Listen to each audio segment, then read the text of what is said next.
Thank you so much for joining us for CBN Newswatch AM from Graham. Ahead today, mask mandates being lifted in schools in 4 states, with one governor calling it a huge step back to normalcy for our children. A shocking scandal from Israel involving the illegal use of spyware. Police are accused of using it against family and close associates of former Prime Minister Benjamin Netanyahu and others. Plus, while America's enemies are getting ready for war, critics say the United States is unprepared and the situation is getting worse. Unfortunately, here in this latest edition, the 2022, we're starting to see declines again in readiness, certainly sacrificing of end strength to the size of the forces to pay for these things. We'll take a look at why many of our armed forces are graded as weak and what must be done to reverse this trend. And the devastation caused by drug overdoses. It was so bad. You know, it gets to the point where you overdose multiple times, but then there are times that you're literally welcoming death. We'll hear from 2 former drug dealers who are now taking on that problem in one of the worst hit states in the country, West Virginia. Those stories and more are ahead today from the CBN Newsroom. This is CBN Newswatch. I want to begin with those changing mask mandates across the country. With growing evidence, the latest COVID wave driven by the Omicron variant is slowing. Governors in 4 states announced plans Monday to lift statewide mask mandates in schools. Wendy Griffith brings us the story. Connecticut, Delaware, New Jersey, and Oregon will end statewide mask requirements in schools by the end of February or March, citing the rapid easing of COVID-19's Omicron surge. Because of the dramatic decline in our COVID numbers, effective Monday, March 7th, the statewide school mask mandate will be lifted. New Jersey Governor Phil Murphy called the move a huge step back to normalcy for our kids. I'm very happy because I can't say I can finally breathe. It's just you can see right now my glasses are fogging because of the mask, so I could see easier, but also breathe easier and, you know, just enjoy school more without the mask. While most students are relieved, parents have mixed feelings. I think they should still be wearing the masks. It's not that big of a deal, in my opinion. It's something small that's working. I think that the children should be able to breathe easy, and they deserve it. Although New Jersey students can ditch the masks on March 7th, local school districts will still be able to impose mandates if there is an outbreak. Connecticut Governor Ned Lamont wants to end the statewide mandate in schools and child care centers on February 28th. Delaware Governor John Carney says his state's school mask mandate will run through March. Oregon's mask requirements for schools will be lifted March 31st, and New York's governor says she'll make a decision on masks Wednesday. And another state, California, has announced plans to end its indoor masking requirement for vaccinated people next week. But masks will still be the rule for school children in the nation's most populous state. Wendy Griffith, CBN News. Turning now overseas to Israel, recent reports of the illegal use of spyware have moved the concerns about police spying on citizens to a new level. Because there are allegations police use the technology against family and close associates of former Prime Minister Benjamin Netanyahu and others. CBN Middle East Bureau Chief Chris Mitchell brings us that story from Jerusalem. Israeli Prime Minister Naftali Bennett called the reports unacceptable in a democratic state. These cyber tools are intended to fight terror, intended to fight severe crime. They were not intended to be used against citizens. We will check the matter in a transparent, profound, and swift way, because all of us deserve answers. Former Prime Minister Benjamin Netanyahu was even stronger. This is a black day for the state of Israel. Without referring to my issue, which of course has wide implications, I think this case concerns all citizens of the country. Not right, not left, all citizens of the country without exception. Something inconceivable has happened here. The Israeli publication Calculus first reported that police used Pegasus spyware to hack phones of Israelis, including Netanyahu's son Avner and members of his inner circle. Officials in the police illegally spied with the most aggressive tools in the world. Citizens were followed, listened to, exposed their most hidden secrets, and who knows what improper use was made of this espionage. This is unprecedented. It is borderline on espionage and treason by an internal authority, and this is highly problematic.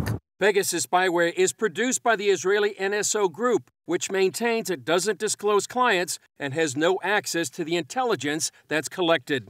The company adds that all sales are approved by Israel's defense ministry because the spyware is used by governments to fight crime and terrorism. Attorney Jonathan Klinger says current Israeli law makes it nearly impossible to install spyware programs on civilian phones except for national security issues. This means that the collection of data was immense and unprecedented, all done illegally, creating and establishing a database that might harm everyone else and without any legal oversight over this. Israel's President Isaac Herzog says law enforcement agencies cannot treat the law lightly while fulfilling the law. Whoever enforces the law must be strict with mild and severe cases alike. More than anyone, we must not lose our democracy. We must not lose our police. And certainly, we must not lose the public's trust in them.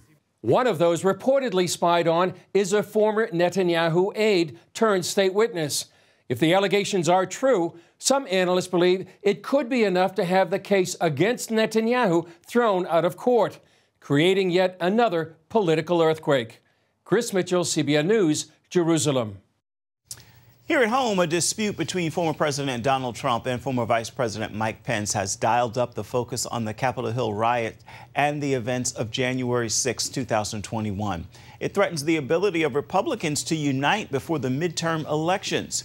In addition, the party's recent condemnation of 2 House members on the committee investigating what happened on January 6th is also raising some questions. Mark Martin is on this story. More than a year after protesters invaded the U.S. Capitol, Republicans are still dealing with the events of January 6th. Recently, former President Donald Trump said Mike Pence could have overturned the 2020 election. Friday, the former vice president did not mince words in his response. President Trump is wrong. I had no right to overturn the election. The presidency belongs to the American people and the American people alone. Sunday, Florida Senator Marco Rubio weighed in about the vice president's role. As I said, I just don't think a vice president has that power, because if the vice president has that power, Donald Trump would defeat Joe Biden in 4 years or 2 years, and then Kamala Harris can decide not to overturn the election. I don't want to wind up there. Also last week, the Republican National Committee censured 2 House members for taking part in the January 6th commission investigating the attack. Some taking issue with the wording that the commission is targeting people who are pursuing legitimate political discourse on that day. Pence's chief of staff, Mark Short, said while lawbreakers should be prosecuted, the committee is targeting some peaceful protesters. I did not see a lot of legitimate political discourse. But, Chuck, to your question, in talking to some members of the RNC, I think there is concern that there are people who were there peacefully protesting who have been pulled into this, what I think is more become a prosecution by the January 6th committee. Rubio calling the January 6th commission a partisan scam. This commission is nothing but a partisan tool designed to go out and smear and attack and get their hands on as many people as they can, including people that weren't in Washington on January 6th. Addressing the big picture, Texas Congressman Michael McCall, who sits on the House Foreign Affairs Committee, spoke out against disunity in the Republican Party. It's not helpful when they see us divided as a party rather than unified. And we have so much to be unified against when it comes to Biden's failed policies. On Sunday, Republican Senator John Barrasso of Wyoming saying his focus is on the future, taking back the House, taking back the Senate, the 2022 elections, not the 2020 elections. Mark Martin, CBN News. Coming up, America's enemies are preparing for war, and many experts are warning we aren't ready for them. We'll find out what needs to be done to reverse the trend when we come back.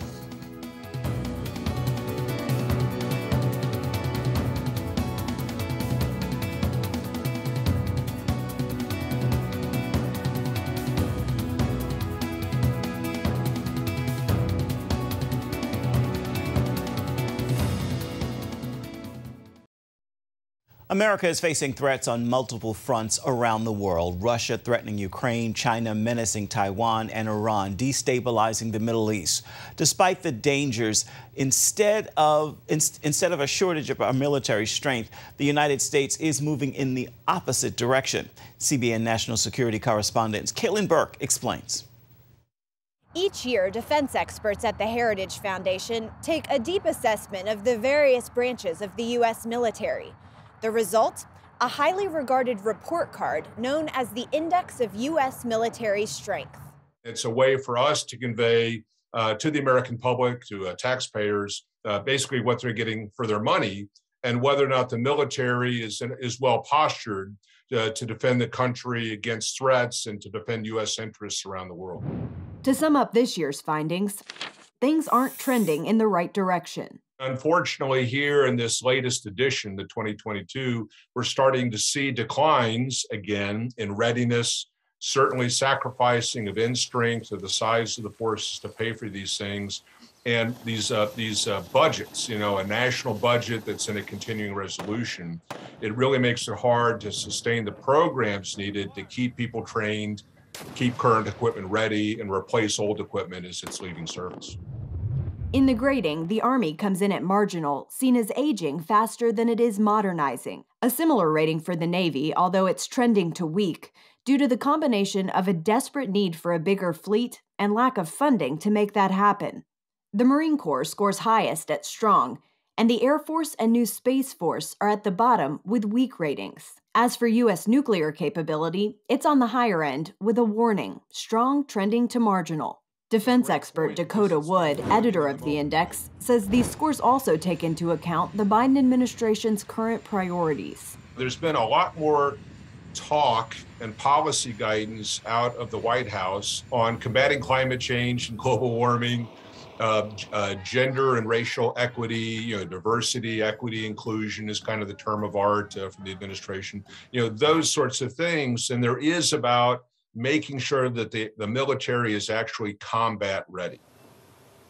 We've worn out everything we've got in 2 decades of war in the Middle East. And we've got to start not just rebuilding, but we've got to start modernizing to get those cyber and artificial intelligence capabilities to fight these wars of the future. They're going to look so different from what we've done in the past. Key adversaries, meanwhile, are investing in defense at a breakneck pace. Their current perception of the U.S. doing nothing to slow them down. Using the withdrawal from Afghanistan as an example, the perception is the United States is incompetent. They rushed to do things in kind of a backwards sort of way, removing your military forces before removing your own citizens. And so this bungling had Beijing and Moscow and Tehran and Pyongyang thinking maybe the United States has really lost a step here. American allies seem to feel the same. Israeli leaders, Arab leaders that I talk to, everybody in the region, and you see it all over the world, they don't believe that Biden has the strength. Set aside his physical condition, which is an open question. They don't think he has the strength of will, of character perhaps, of resolve to take on Putin and the Chinese and the Iranians. Joel Rosenberg, editor-in-chief of All Israel News, tells CBN the Middle East is watching and worried. What I think everybody in this region is worrying about is, what if Putin and, President Xi in Beijing and the supreme leader of Iran decide, no one's going to stop us. Let's go get what we want. That's the big X factor in 2022. With resources spread out across the globe, Wood says our military is stretched too thin to respond to multiple conflicts at once. He believes the key to turning things around is funding. Any reasonable person would say the current budget of $740 billion is a lot of money, and it absolutely is. But when the increase in the budget from this year compared to last is 1.8%, and we saw an annual inflation rate of 7%, you're not even keeping pace with the cost of buying stuff like it's fuel or medical supplies. Representative Mike Rogers, the ranking member of the House Armed Services Committee, says defense spending needs to be increased to a minimum of 3% over the rate of inflation for the foreseeable future. This is going to be like a decade-long process that we're going to have to keep making these investments to get these capabilities that we're going to need to keep ourselves free and safe. You know, because I tell people all the time, it doesn't matter if your social security system's solvent if you're dead, and there's people in this world that want to kill us. One investment Rogers is urging the president to pursue: nuclear modernization efforts. Biden has a review on this area expected later this month, and there's concern he'll make cuts rather than improvements, a move Rogers fears will invite further aggression from our enemies. Caitlin Burke, CBN News. Still ahead, we're going to hear from two former drug dealers now taking on the major problem with overdoses in the state of West Virginia. Their full stories coming up next.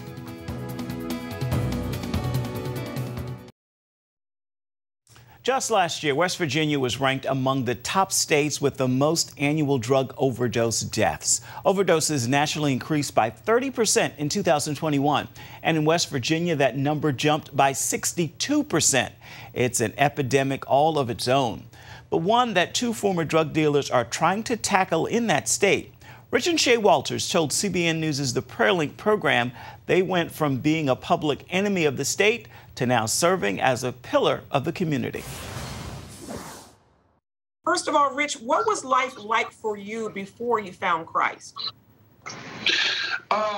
You know, for the longest time, I was just in this never-ending cycle of just severe drug addiction and alcoholism. I just couldn't seem to step out of it. I was depressed. My life was literally flipped upside down. I didn't have any friends left.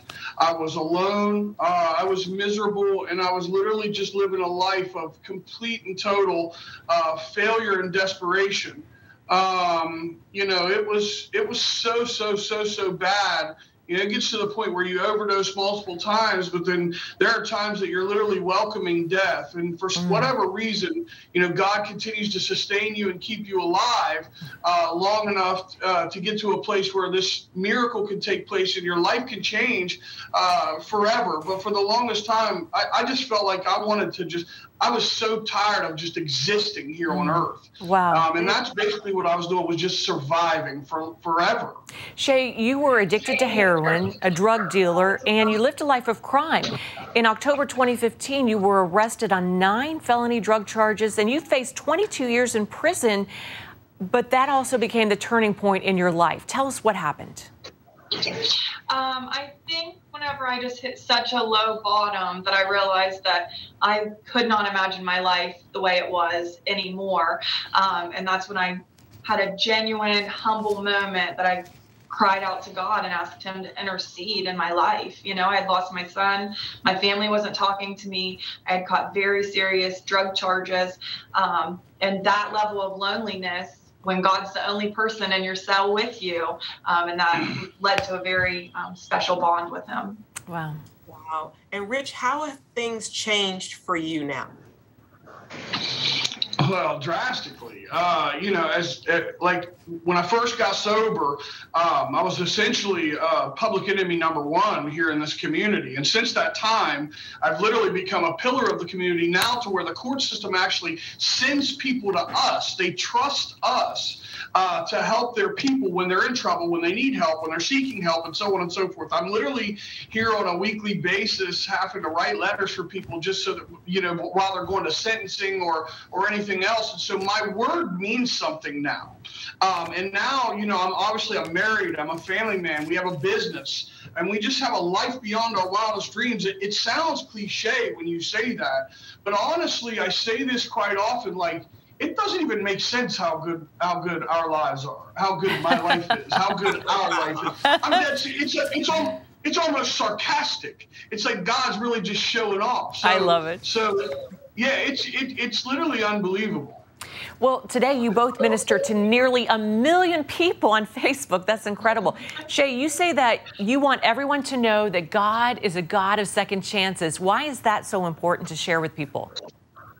I think that people just think that they don't deserve it. You know, I don't think it was that I was closed off to God. I just felt like I had done such horrible things in my life that if I couldn't forgive myself, how could God ever forgive me? And what I've learned in my recovery and with my walk with God is not only does he want you to have a second chance, but he opens up doors that we could never open on our own. And he opens up hearts that would have hated us before. It's like when you walk into a situation and you have the King of Kings walking in behind you, things that our minds don't think could ever be possible are possible with him.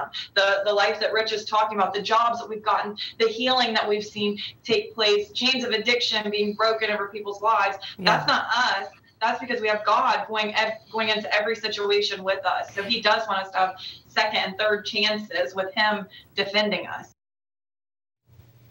And you can watch an all-new episode of The Prayer Link this evening at 6:30. You can find it Eastern Standard Time on the CBN News Channel or on demand by downloading the CBN News app.